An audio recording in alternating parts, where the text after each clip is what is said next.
get started with a few questions. I know last time when we met, you talked so much about India. Obviously, Thai, we have a lot of people from the Indian subcontinent. What was your experience all about? What did you see in India? I had never been to India before, and so we started in Mumbai, and it was, first of all, I live on a dirt road, and I've got like fields around me, and so it's a very spacious place. So the first thing I'll say is that it was quite crowded. Okay. But it's only 1.2 billion people. Yes, right. Yeah, that's all. What's 1.2 billion people among friends? It was, but the one thing I found very interesting is we see all in our traffic systems that are very sophisticated, supposedly. We have all these traffic jams. And what I saw in India that was really quite amazing, I'm going to talk kind of at a philosophical level here for a minute, was that there was a very small area that was being shared, roadway space, shared by individuals and food carts and trucks and motorcycles, pedestrians, cows. I mean, it was, so you have all, and the thing is, it never stopped moving.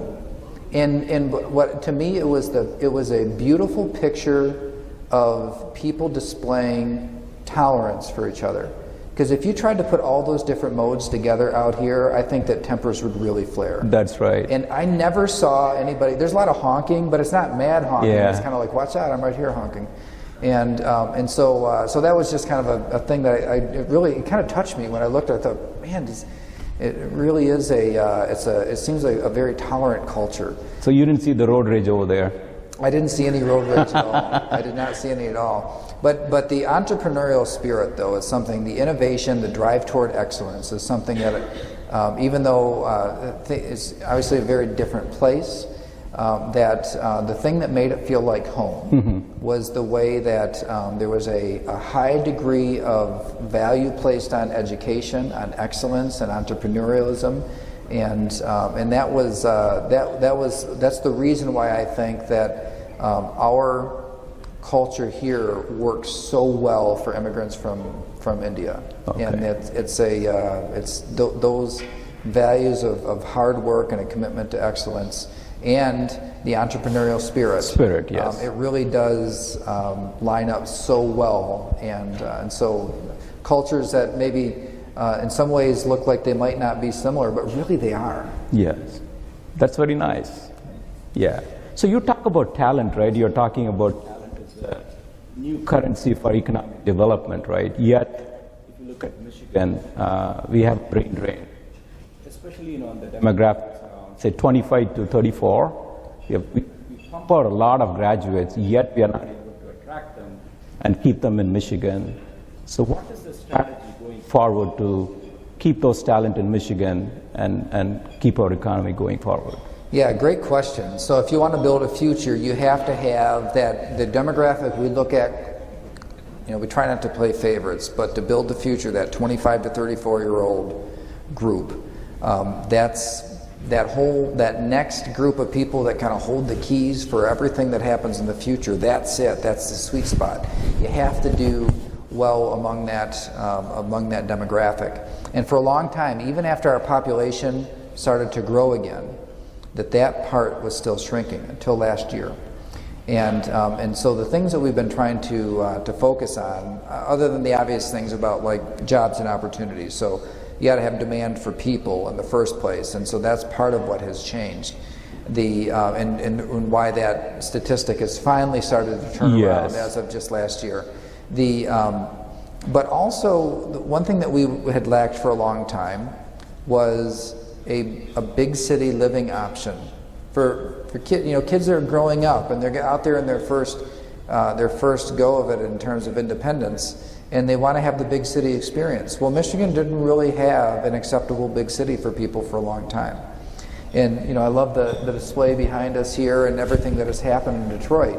And it's another key to this turnaround which has started, is that Detroit is nearly unrecognizable compared to what it was a decade ago. Yes. And in my whole life, I only saw Detroit on a decline.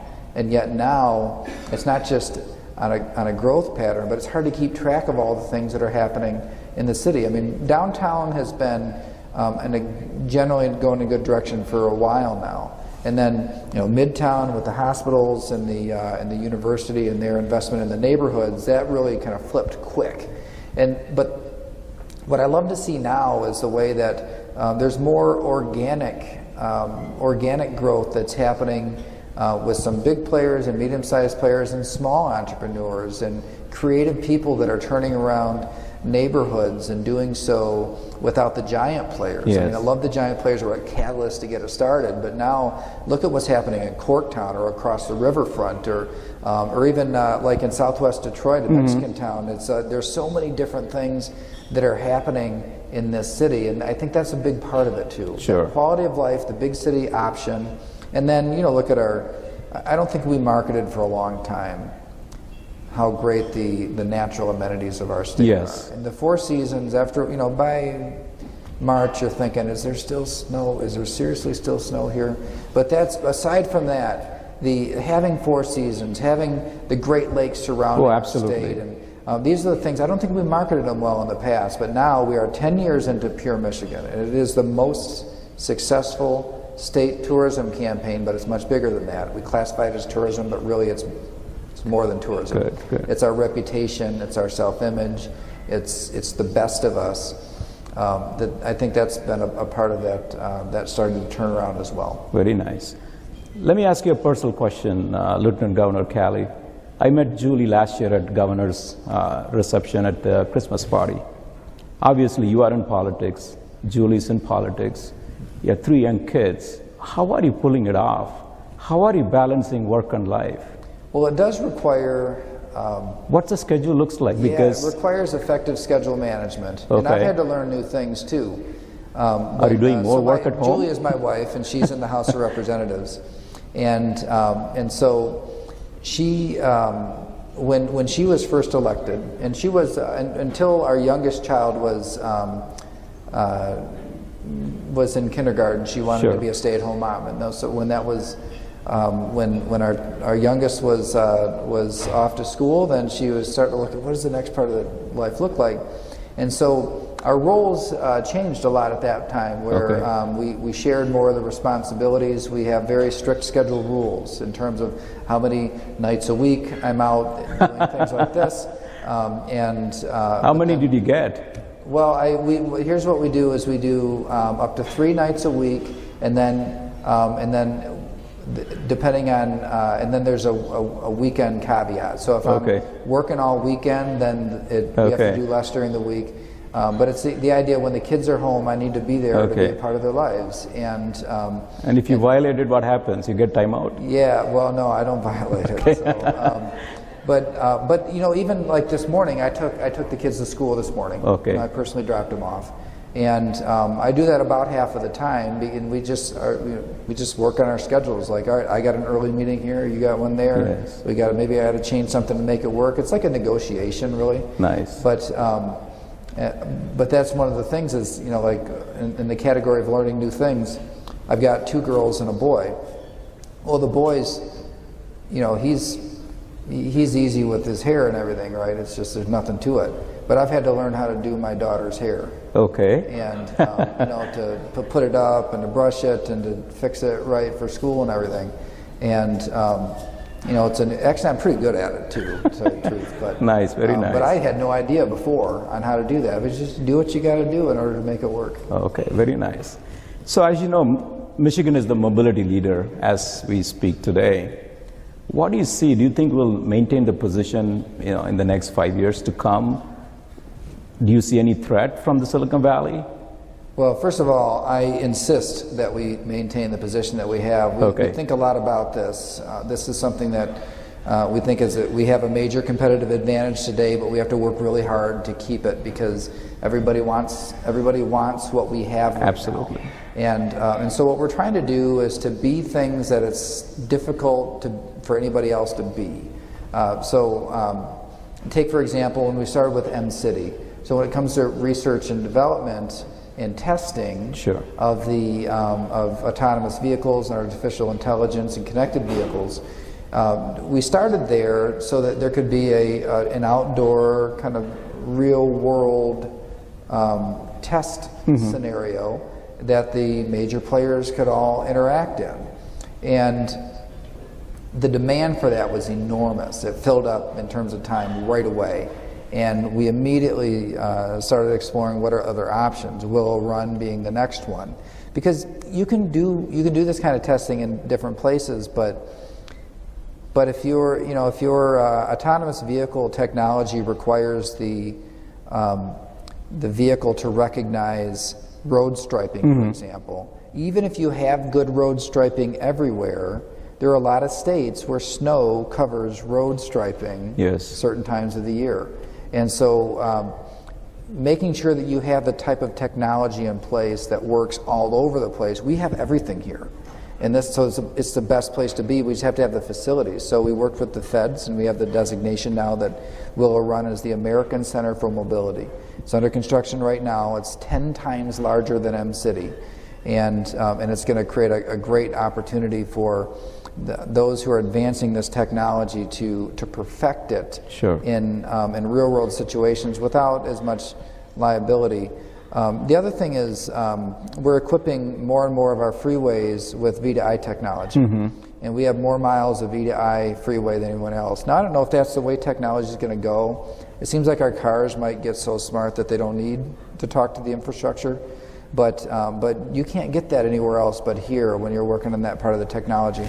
And then to take it a step further, we have partnerships here with the military.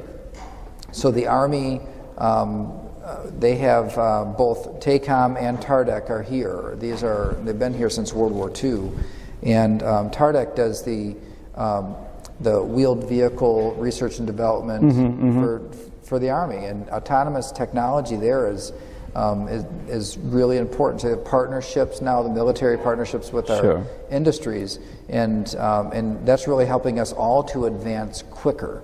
So the more that we can build that ecosystem and have the ability to perfect the new technology through research and development and have the design work close by, and then you might as well, hey, if you're doing all that, you might as well make it here too.